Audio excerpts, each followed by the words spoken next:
Singularity Executive Program alumni. In my daytime, I'm a corporate advisor on tech trends based in Sweden. In the nighttime, I'm one of the founders of the Swedish Association of Biohackers, and I travel the world evangelizing about how wonderful it is to work with biohacking and biohackers. So just super quick check, how many of you are familiar with the term biohacking? Okay, enough. So for a few of you, just to get the definition, biohacking is simply applying hacker ethic to biological systems. Traditional hackers work with computer systems. Biohackers work with biological systems, meaning anything from bacteria to plants to animals all the way up to Homo sapiens.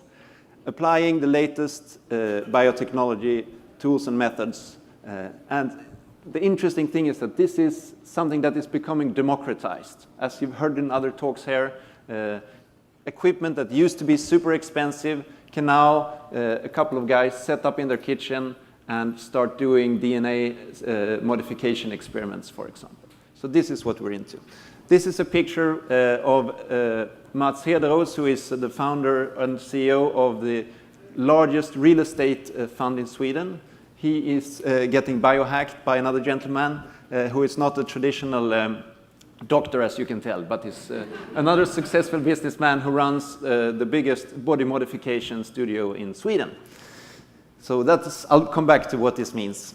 But I mean, this is a Singularity conference, so of course you know that we are seeing an exponential development in tech trends, and all these technologies are transforming and they are converging.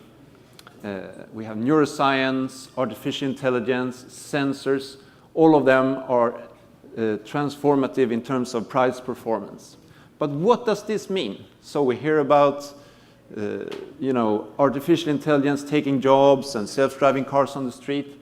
But our perspective, the biohacker perspective, is that these technologies, they are converging on ourselves. What does this mean for the human body? This is not very often part of the conversation. So, my friends, we already live in the age of cyborgs. It's no longer science fiction. The main difference to be aware of is that the cyborgs that we see are not the ones that Hollywood has imagined for us all through the years.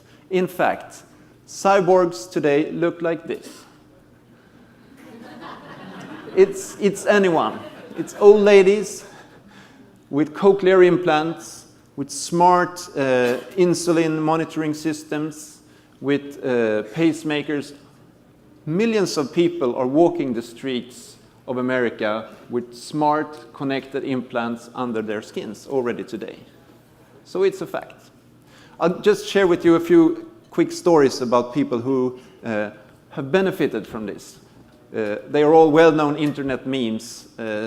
Joanne Min, for example, she has a disease. She's born deaf. She had never heard any sound until she got a cochlear implant at the age of 39. And there's a very touching video online when she first hears her name and she hears the voice of her friends. Another example is this gentleman from North Carolina. He got blind in his 30s due to an eye degenerative disease. After more than 30 years, he got implants in the back of his eye connected to this little camera that you can see in the glasses, allowing him to see his wife again after a period of more than 30 years. Another example is this gentleman, Mark Pollock from Ireland. He broke his spine in an accident in 2010. And now, thanks to smart sensors implanted into his spine, connected to an exoskeleton, he can get out of his wheelchair and walk again. So my friends, we live in a time where, thanks to technology, we can make deaf people hear again, blind people see again, and we can make the lame walk again. Isn't that quite amazing? Thanks, technology. Here's another example. It's a Swedish gentleman. I just want to show you the latest generation of really smart prosthetics. This prosthetic is not like the traditional prosthetic that you would put on like a shoe, like a sleeve outside of a limb. This prosthetic is integrated to the skeleton. So it's a rod that is connected, and it's a lot more stable and a lot easier to control than traditional prosthetics because it's connected as part of the bone. And then there are implanted sensors in the muscles connected by way of the rod that goes into the arm that allows very precise movements and haptic feedback on things they are touching. So we are approaching a time where this type of prosthetics are getting closer to giving you real experiences of touching and interaction with the world around us. But what about those of us who are healthy, who have not lost a limb or two? There is an exploding ecosystem of what we call near-body technology. And I can talk for a long time about all these things, but here are just a few examples. I mean, wearables are absolutely not just about these health armbands that have gone so popular in the last few years. No. There are medical implants, there are bioidentification implants you can use for payments that check your personal heart rhythms to approve that you are the right person to be authorized to make a payment with this device. There are exoskeletons. It's a very interesting sector. Me and my team, we made a mapping of exoskeleton technology a couple of months ago. There are hundreds of companies developing exoskeleton, not just the military, but also for consumer uses.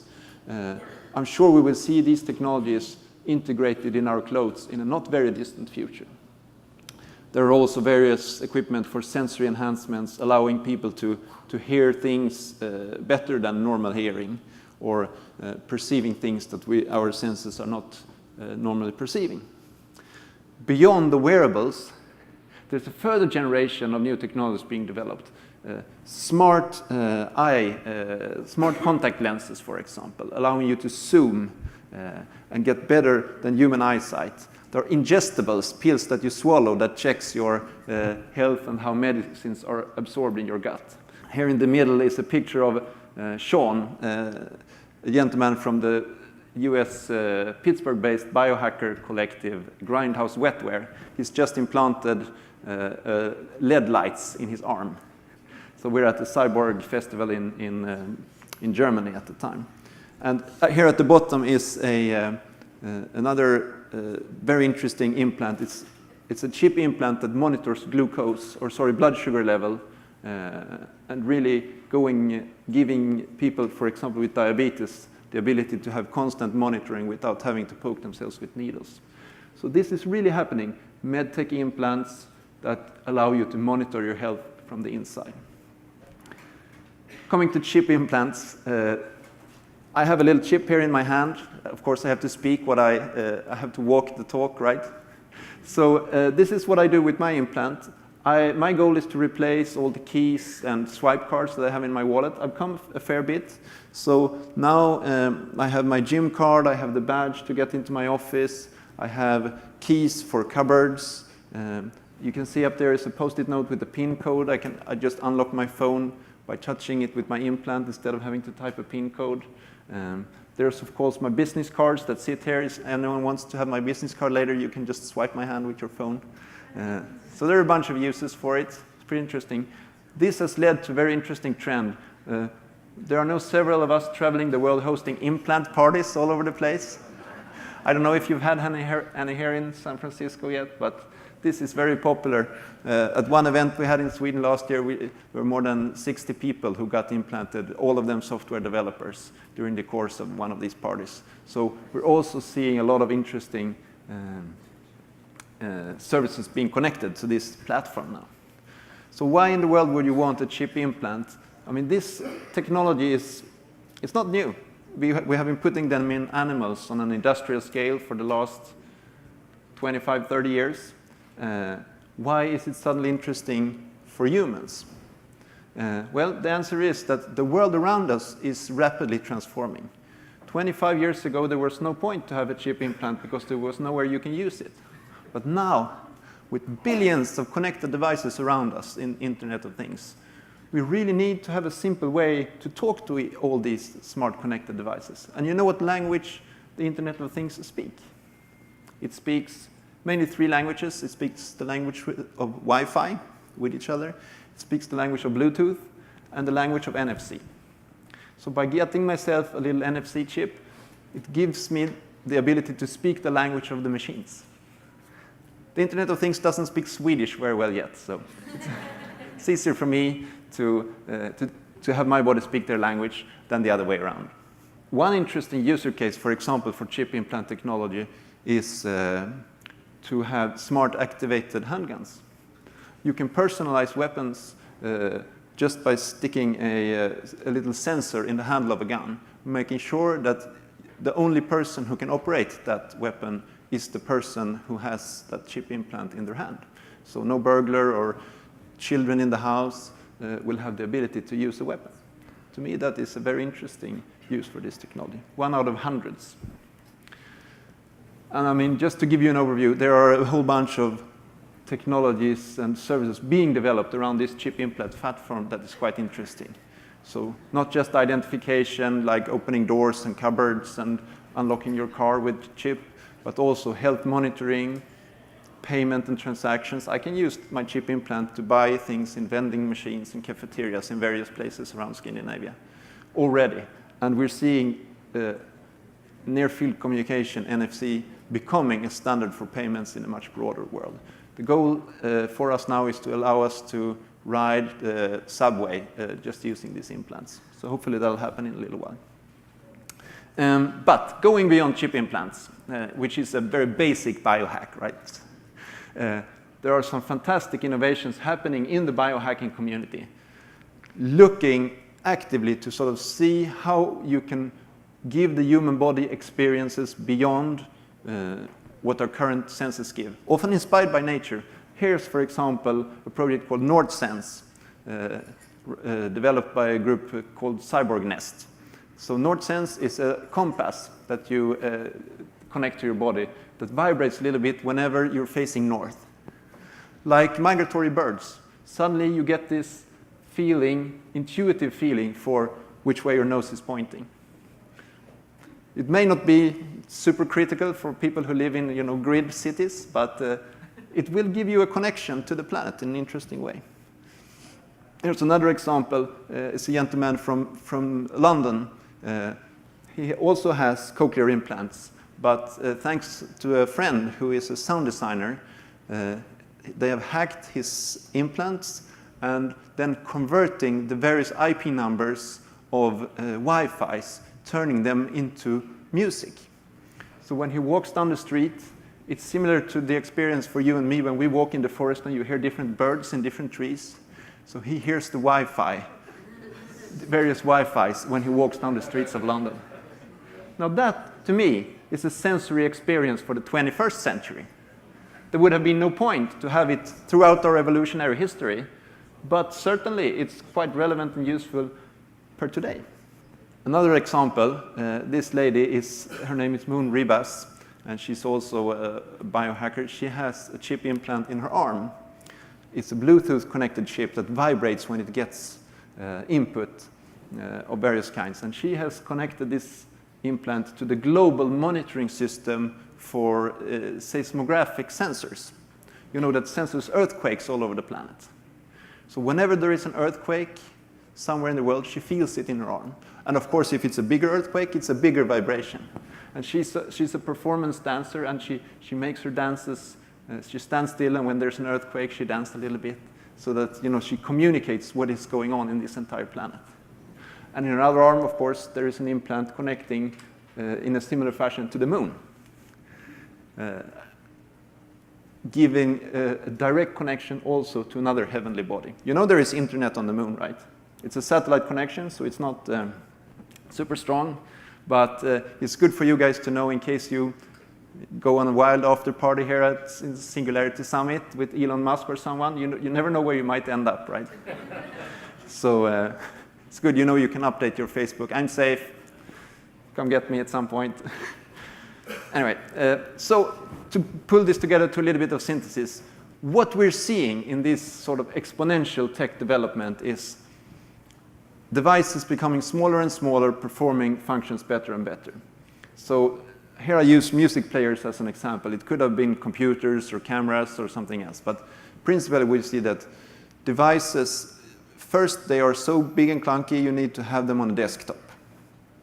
After a while, they improve, they get smaller, so you can hold them in your hand, like the Sony Walkman here, classic from the 1980s. Ultimately, they become so small you can have them around the arm, or just stick them in a pocket.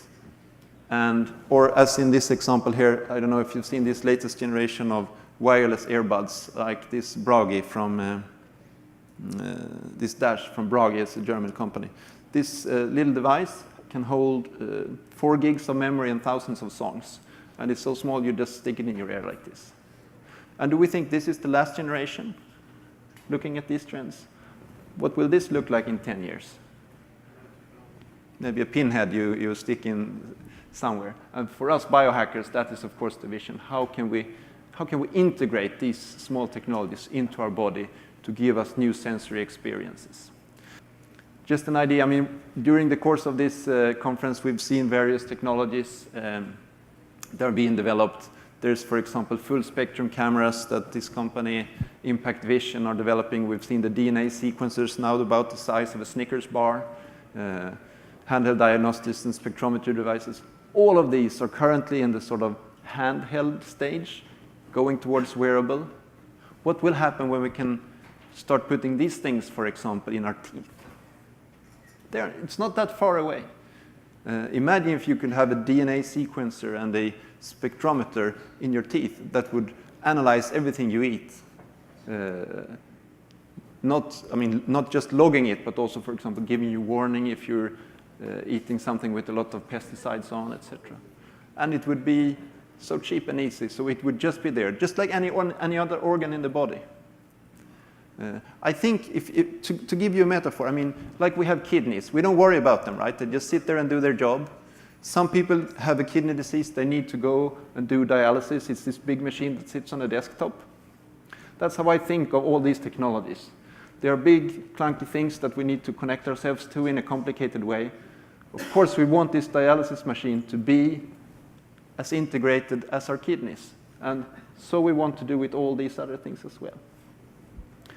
Now, I haven't even started on, my time is pretty much up, and I haven't even started on brain and neural prosthetics or nanobots, which are also things that are being developed. So this is more near term, believe it or not. But I'm not going to freak you out more today. Come on. No, so wanting to give you time for a question or two, I just want to give you the message. I mean, don't worry about the cyborgs. Arnold Schwarzenegger is not the one coming for you. It's more likely that it's a nice old lady who is, improving their health or something similar. We biohackers, we are hell-bent on upgrading the human condition. Right now, me and some fellow biohackers are working to set up a human augmentation tech fund. If anyone is interested in talking about that, we're happy to discuss. So, thank you so much for your time. Pleasure to be here.